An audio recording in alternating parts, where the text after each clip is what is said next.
Début septembre dernier a été officialisée la plus grosse levée de fonds en Europe pour la société H2 Green Steel, d'un montant de 1,5 milliard d'euros pour un groupe d'investisseurs comprenant Altor, GIC, HY24 et Just Climate.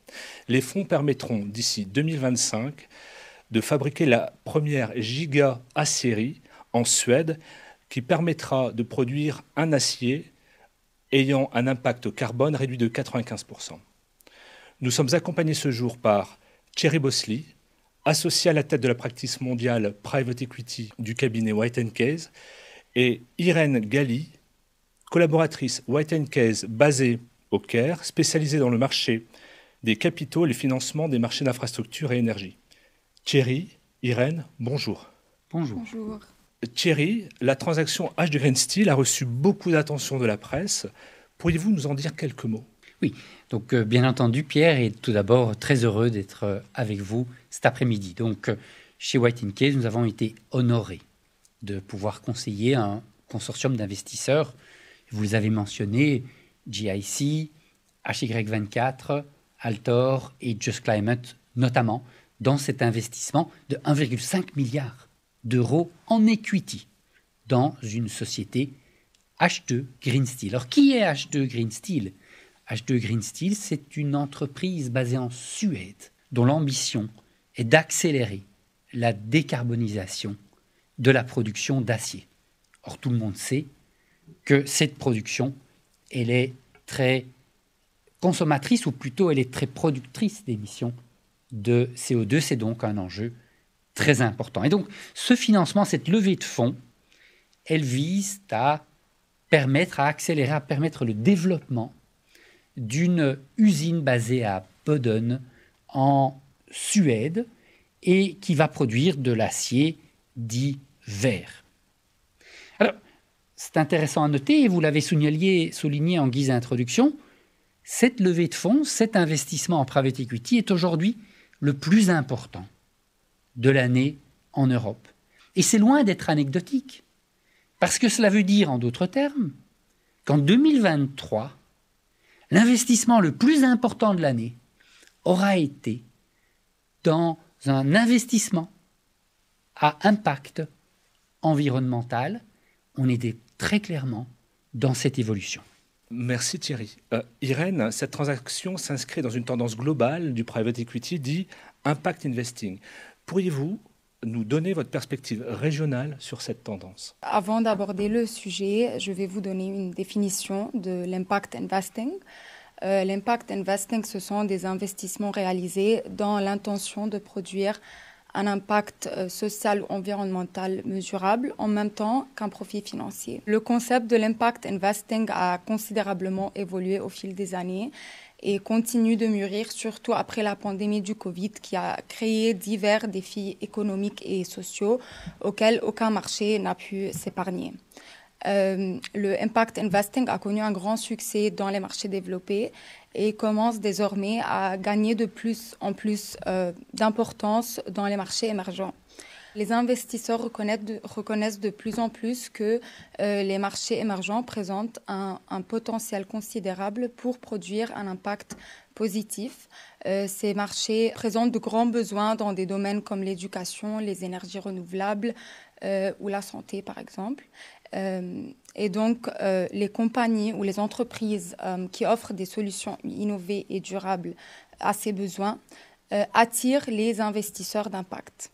Deux exemples pour illustrer les tendances actuelles de l'impact investing dans les marchés émergents. Premièrement, White & Case a récemment conseillé OQGN, qui est le gestionnaire de réseaux de transport de gaz naturel détenu par l'État Oman, dans le cadre de leur introduction en bourse sur le Muscat Stock Exchange. Cette transaction était la plus grande offre publique initiale du pays depuis plus de 20 ans.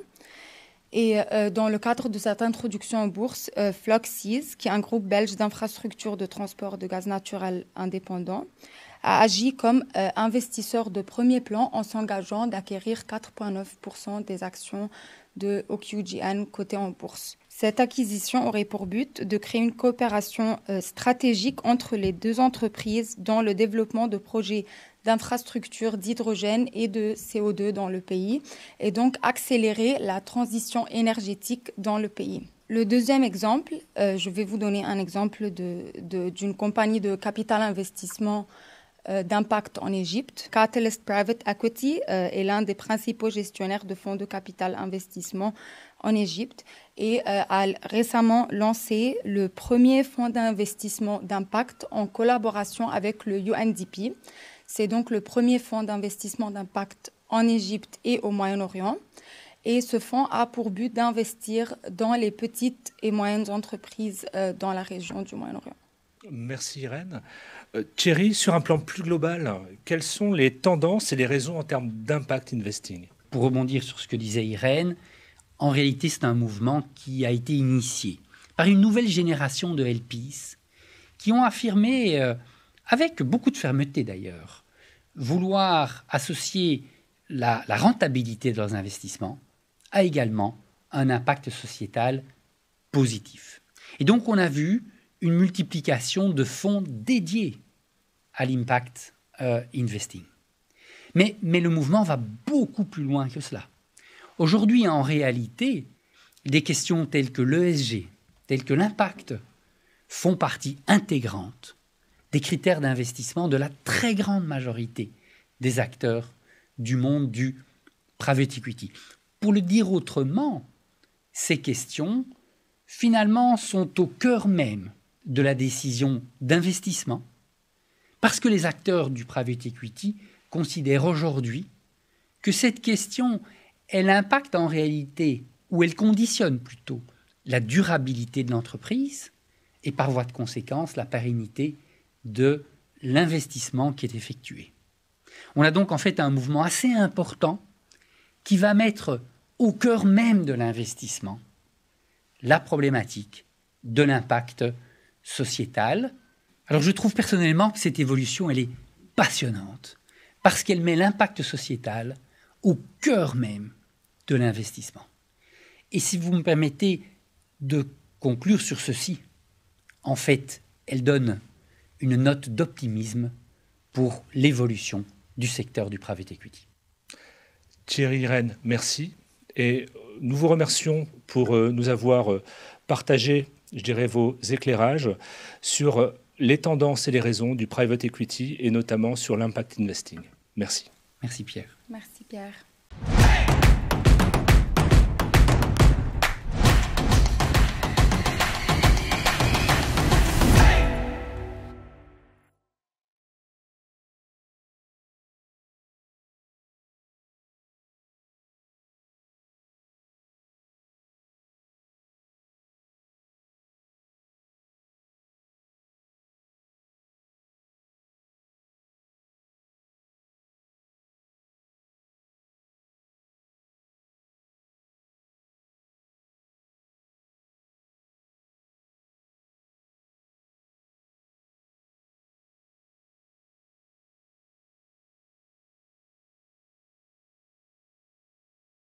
Thierry, Irène, merci. Et merci en tout cas pour votre éclairage sur les tendances et les raisons de l'impact investing dans le private equity.